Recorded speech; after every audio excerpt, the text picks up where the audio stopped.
Welcome to Moments with Marianne. I'm so delighted we're spending this time here today. We have a very empowering show coming right up with special guest, Dr. Emma Mardlin. And she's here today to share with us her new book, Out of Your Comfort Zone, Breaking Boundaries for a Life Beyond Limits. Now, Dr. Emma is a clinical therapist and founding partner in the Pinnacle Practice. She's internationally renowned for her work as an author, trainer, and practicing clinician in London and Nottingham. She has profoundly changed the lives of many people once plagued by intense fears, phobia, life limitations, and anxiety. She's also the author of Mind-Body Diabetes Type 1 and Type 2. So let's welcome to the show, Dr. Emma Mardlin. Hello, thank you for inviting me on the show. It's a pleasure to be here. What a joy it is to have you here and to talk about your new book. And my goodness, you have to be so excited because I know it's getting some really great reviews. Yes, thank you. Yes, it's been quite well received at the moment. And I know a lot of people are giving me very good feedback about something I call the zone test that's in the book, which is quite exciting, which I'm sure your listeners will get to gauge what that's all about. Oh, yeah, without a doubt. Well, and so I wanted to just, before we get too far into that, just talk with you about what inspired you to write this book. Well, everything I do professionally on a daily basis and also personally, I'm taken out of my own comfort zone, but also I see clients regularly that actually they're in a particular comfort zone and, they're having their challenges and they can be so easily sucked into those and life doesn't move on and progress. However, once they take that opportunity and embrace that small window of change to make that decision to either, come and get help or go on a journey of self-discovery and personal evolution, the results are phenomenal as they then progress just from that very small moment of that decision, what that opens up for them. And so it is really about how when you do step out of your comfort zone and make those changes, you really push yourself forward in life. So I wanted to convey that in a book, and there's so much I talk about and I talk about with people. So I really wanted to encapsulate that all in one so people have a step-by-step, easy guide to take them through the journey of self-discovery and even realize what their fears or limitations are, because we always talk about, getting rid of them, releasing them, conquering them, which is great. And, the book deals with all that. But sometimes we don't even know what they are and even how to tackle them and even what's holding us back. So the book helps with that and addressing it as it goes through to the point where people can then be in a space to realize what they actually want from life and what is the real core blueprint that they then can align with. And then, as I said, the results are just phenomenal once you have released all fears and holdbacks and know exactly what you want, how you can really achieve that and actually determine your own future through something I talk about called the quantum world, which again, I could really go on and digress. So I'll stop there. But in a nutshell, that's why I chose to write the book. Well, and we've kind of touched on it a little bit, and I'd love for you to kind of expand on this a little bit more. But what would be some of the reasons that we would want to push our boundaries? Well, I think it's about taking us to the next level and where we can go in life, because anything is absolutely possible for any one of us. So whatever somebody wants to do, sometimes we're, from being born and, going throughout school, we can be limited from the things a teacher may say to us or parents may say to us, or you can't do that, or, that's not the kind of person you are. And we can easily be labeled and put into a box. So if we grow up with those kind of thoughts, then we just become what we've been led to believe. However, if we actually push our boundaries, there's a whole new world out there where anything can be achieved. And that's what I want to get across to people, so they don't have to stay in a particular comfort zone. Once you just make even the smallest changes, the entire world around you changes. And it's about taking people out of their own internal reality, if that's not as they want it, of course, and pushing those boundaries so they can create something really exciting, and they can live the life that maybe they've just dreamed of. So I always say, don't have dreams, have expectations, because it's perfectly possible. Well, I think that's very encouraging for a lot of people where maybe they get kind of stuck in a rut and they're going, gosh, things are never going to change for me, or how do I make changes? Because we hear about a lot of times where people talk about the comfort zone. So how do people determine what their level is in the comfort zone? Well, that's what I briefly mentioned in terms of the zone test, which I've developed, which is an introspective quiz that, through a very specific series of questions, and this took me some good time to do, detects people's current comfort zone level. So they are basically attributes of each personality and thinking type that a particular comfort zone is consistent with. So, right from people being in a comfort zone where they fear change and they don't want to move out of that. They're happy with, just doing day to day what they do, the general humdrum, and they don't move on any further in life, yet they're really discontent. To then an exploring zone where people are looking at pushing boundaries, but they've still got quite a lot of fear and not really quite sure what they want from life. And then we've got the breaking boundaries zone, which is really then progressing further forward in life. So, for example, most people that would be progressing and pushing through the book would be in the breaking boundaries zone.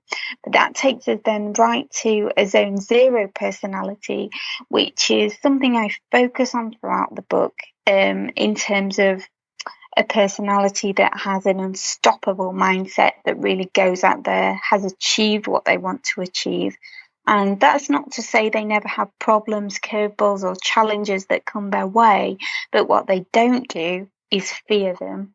So they don't have the anxiety that something might happen. They don't focus on the what ifs of a situation. They go out there and they get what they want, and they don't let nothing or no one get in their way. So really, it's all about working through this particular quiz with the questions that actually determine where people are at the moment. And then as they work through the book, they can then take the zone test at the end of it to see where they've come from, how they've progressed. And the actual questions will also help them to realize where they need to go back to, certain areas they need to work on, and even help to identify those limitations in the first place. Well, and so it's great because people can have a baseline to get an idea of where they are and where they're, Sure. And by the time they finish the book, they take the test again and they're, another test, and they're able to see like how far they've traveled in regards to their comfort level. And I think it's important because a lot of times people, they just don't know how to get from here to there. And your book really outlines that, so that it's doable for people. Exactly. Well, change is so daunting, and it's so easy for life to sweep us by much of the time, because we're in a very fast-paced 24/7, constantly doing things. There's no switch off, especially with all the technology that we have today. So it's very easy for people to be in a rut, and, it's nobody's fault. That's just the way life goes, and it's become even faster. So this just helps to go through that process and allow yourself that space and that time to actually develop and progress, and actually think about who you really want to be, rather than just being what's being created for many reasons. Mm-hmm. And in your book, you talk about that there are, and I'd love for you to expand on this, that there are 2 emotions in the world. What are those? Yes, that's right. I say there's 2 emotions, that's love and that's fear. And everything else is just derived from each one of those. So derived from fear is anger, frustration, hurt, guilt, essentially all the negative emotions. Derived from love is joy, happiness, laughter, excitement, and everything that really does give you those positive emotions. So it's literally, we can just divide it into either two. And it's those, everything that comes from fear, we don't need in our life. That's just what's holding us back. So it is really finding out specifically what kind of fears people have. And, limitation would also be a fear of some sort. Everything ultimately pertains to a fear that's some form of negative emotion holding people back. And we want to focus on the love. Mm-hmm. Well, and isn't it great when people know that they can then break things down to, like, am I in fear or am I in love? Yes, absolutely. And that really helps distinguish what certain problems are as well. Because it's easy to think if someone's just outraged by something really angers them, to then actually know that that's just a fear of some sort really helps to analyze themselves in terms of, well, if I'm so angry about this particular issue, what is it I'm really fearing? So it takes it inside and it becomes more introspective than looking outside and thinking, why does that person or that thing make me so angry? Really, what's your fear deep inside? So it helps to bring it back in. So then obviously if people look to themselves as what it is that's really bothering them, that's when they can take control and do something about it. Well, I think that's so important. And there's a very powerful section in your book. I mean, there are several of them, but there's one that really stood out to me. It's a section that talks about word exchange. And so I'd love for you to share a little bit about that with our listeners, because I think from an exercise perspective, it really does shift people's, maybe they're in habits, kind of shifts that thinking. Absolutely. Well, the language we use is really an indicator of what's going on inside our heads. So, first of all, that's probably a scary thing to many people.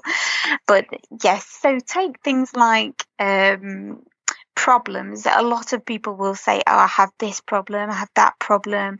But once we actually replace a word, that particular word, problems, with, say, challenges or opportunities. So instead of problems in your life, you have challenges.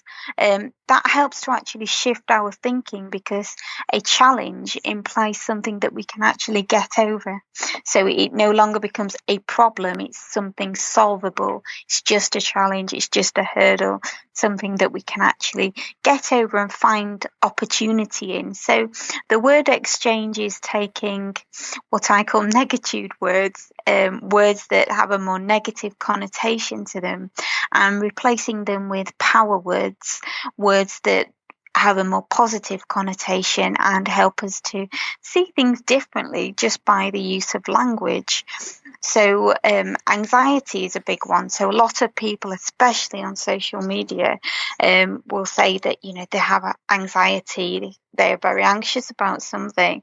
And I would say if you replace that word with thinking that it's not anxiety, it's a conscientiousness, and it's actually a good thing that your mind is working properly and simply just wants to alert you to something that's not quite right. So anxiety is just a feeling, but once we think about that differently and use the language as that I'm conscious that something's not quite right and there's something I need to address, whether that's something tangible external in reality, or whether that's maybe something physically that's wrong with the body, or something psychologically that's a trigger inside not making you feel quite right.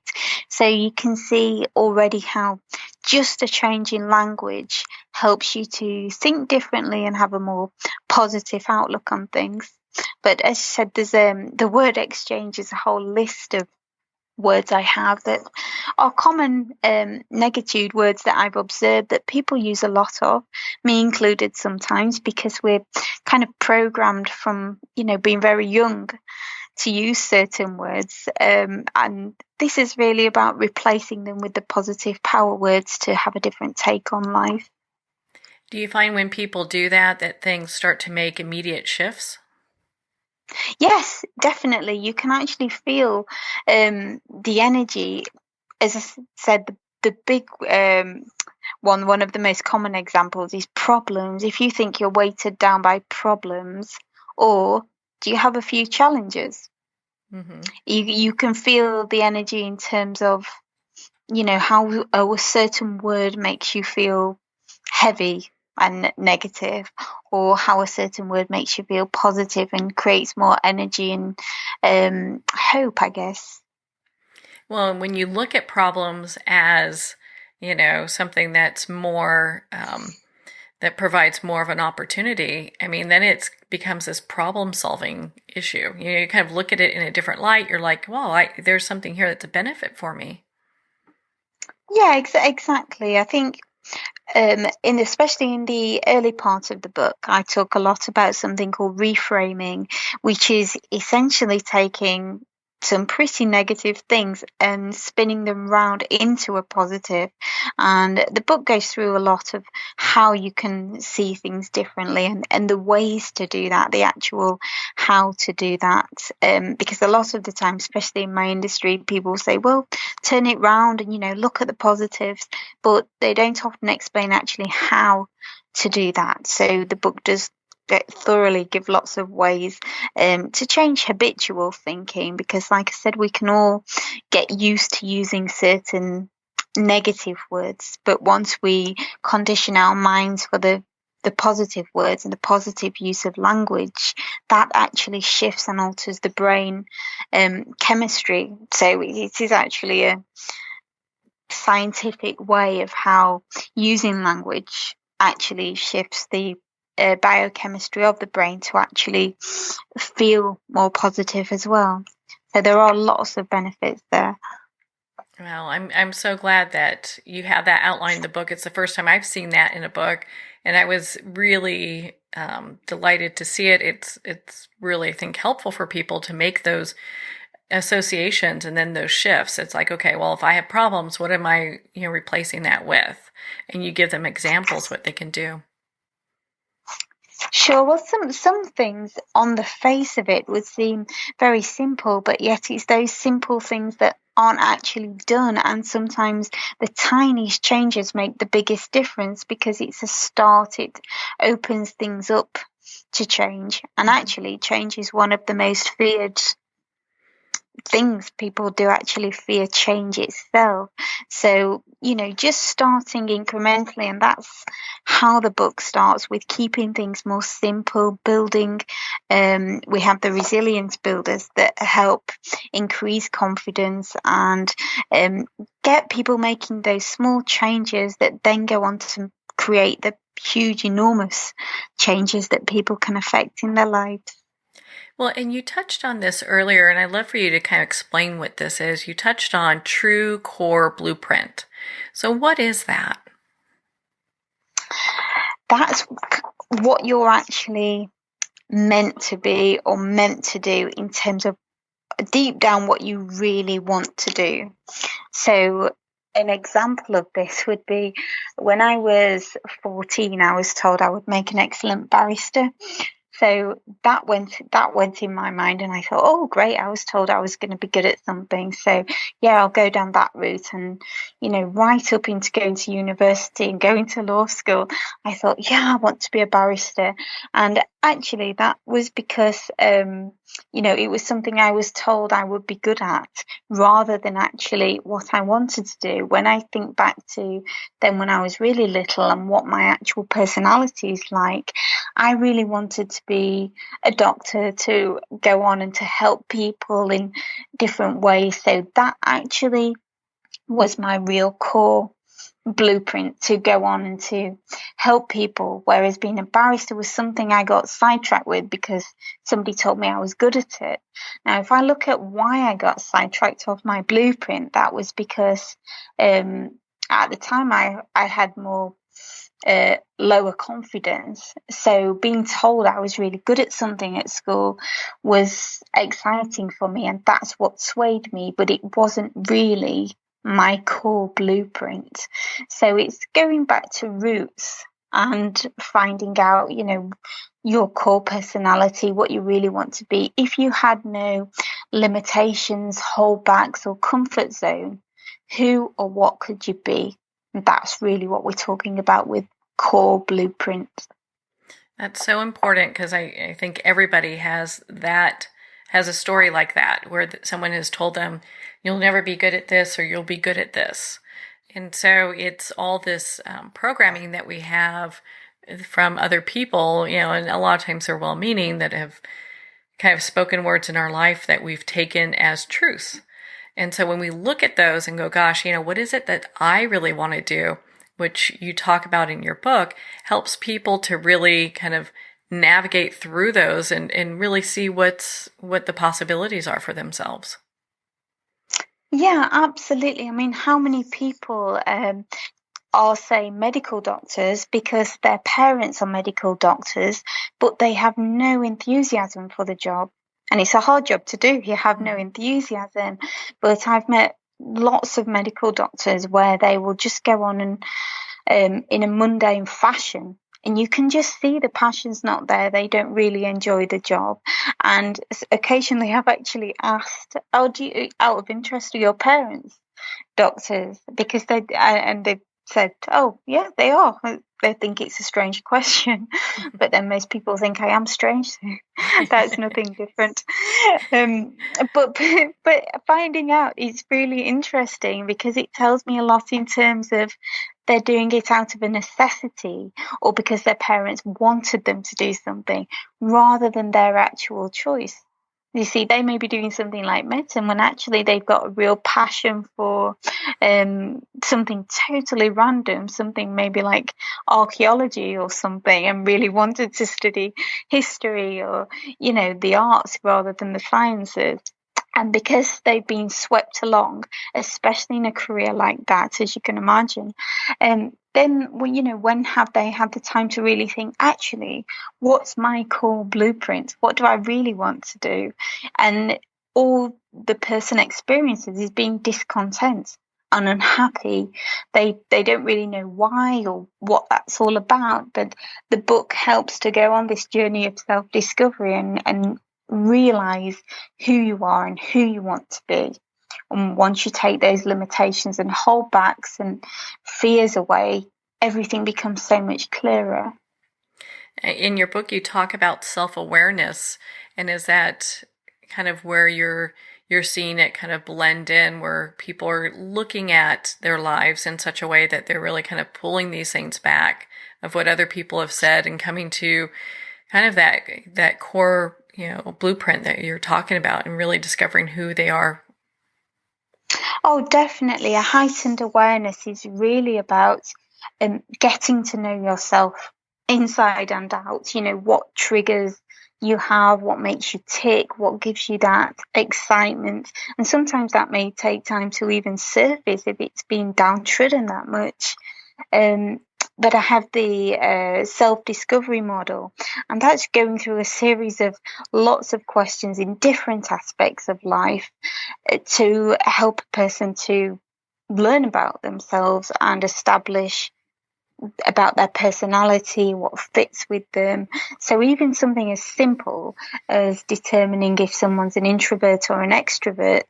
If, say, somebody's an extrovert, but they've been working in a library all their lives just because it pays the way, then they would be discontented, because it's probably not giving that ability to be the extrovert and to, showcase maybe other talents they have and different things. So whilst that's a basic example, the book and the model really goes through that, so people can pull out every single aspect of what you need to know about yourself and being aware of what will make you actually happy. So even on that particular section, people can give themselves a fulfillment score, and we do some unconscious work in terms of what comes from deep inside that gut feeling of how people are feeling at that moment in time. An instantaneous, how happy are you? So if I said now on a scale with 100%, how fulfilled are you? And it's the first thing that comes to mind. And that's something we use again as a base in terms of how happy and fulfilled is somebody. But we also look at different methods in terms of how somebody can become more self-aware, in terms of really taking notice of those internal feelings and what they actually mean, in terms of how people can learn to meditate in certain ways that gives that internal space in the mind to be able to go deep and really start understanding yourself. So a lot of time people don't even give themselves the time and space to be able to look at who they really are in a different way of life. As I said, we can just get swept away with things.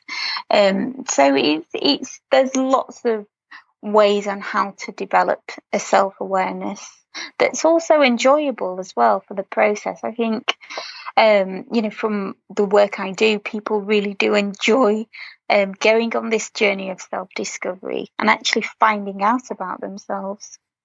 Yeah, I know I've been doing that. It's like a lifelong journey, but it becomes easier, and your book, Out of Your Comfort Zone, really helps people to get to that next level, in their lives so they can continue to grow and evolve. And I think I have time for one more question. Hopefully it's not too loaded here. So, in your book, you talk about Zone 0 personality. What is that, and what can we learn from them? Well, that's somebody that has no comfort zone. And I don't mean that in terms of they never have curveballs thrown their way in life, but they don't fear them. They go forth and they embrace everything that they can. So they're never afraid of failure. They're never afraid of change. They're never afraid of the unknown. So obviously most people, they're not actually afraid of the unknown. It's what they think about the unknown. So that can become quite paradoxical sometimes. But Zone 0 is really about grasping life, and a lot of the time it formulates, I have 25 markers of a Zone 0 personality.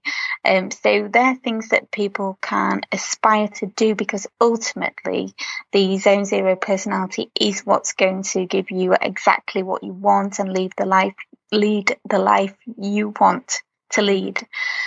So sometimes, might be the kind of people that others look at and think, gosh, they really seem to have life sussed. They seem to have everything. They seem to just deal with everything.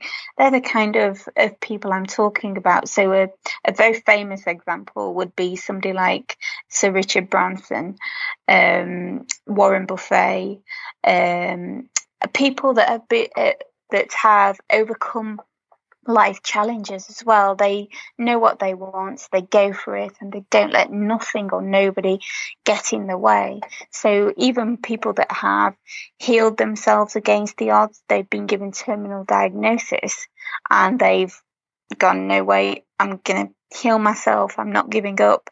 And they've gone forward and they've done that, even though it's, they've had to work through their fears, because we always get fears come to us because we have natural fears. But the Zone 0 personality knows how to handle them. And yeah, they may experience negative emotions, but they have a very short refractory period. And by that, I mean, they have a very short period of time in which they will just express the negative emotion, shout, scream, kick off, do what they need to do. But then that's over with, and then they'll go and they'll work on what they need to work on, not let it stop them in life. Yeah. Well, there's so much information in your book, Out of Your Comfort Zone. It's such a great read. Dr. Emma, where can people connect with you and be part of your community and learn more about your book? Well, I have the website, which is all the W's, outofyourcomfortzone.uk, or you can find me on Dr-M on social media, or dr-m.co.uk as well. But actually people can take the zone test for free as well if they visit outofyourcomfortzone.uk. They can take that for free there, and then that's actually connected up to all my other sites as well, the practice site, my personal site. So everything's all under one roof there for people. Well, Dr. Emma, thank you so much for taking the time to be on the show with us here today. Oh, you're very welcome. It's a pleasure. Well, thank you, Dr. Emma. It has been such a pleasure to spend this time with you, and of course, to talk about your new book, Out of Your Comfort Zone, Breaking Boundaries for Life Beyond Limits. Again, if you'd like to connect with Dr. Emma, you can at her website, dr-em.co.uk, and we'll have the link below. If you're looking for Out of Your Comfort Zone, it's available at Amazon, Barnes & Noble, and all indie bookstores. Well, we're at the end of our time today. I would like to thank everyone for tuning in. You're listening to Moments with Marianne. And remember, make every moment count.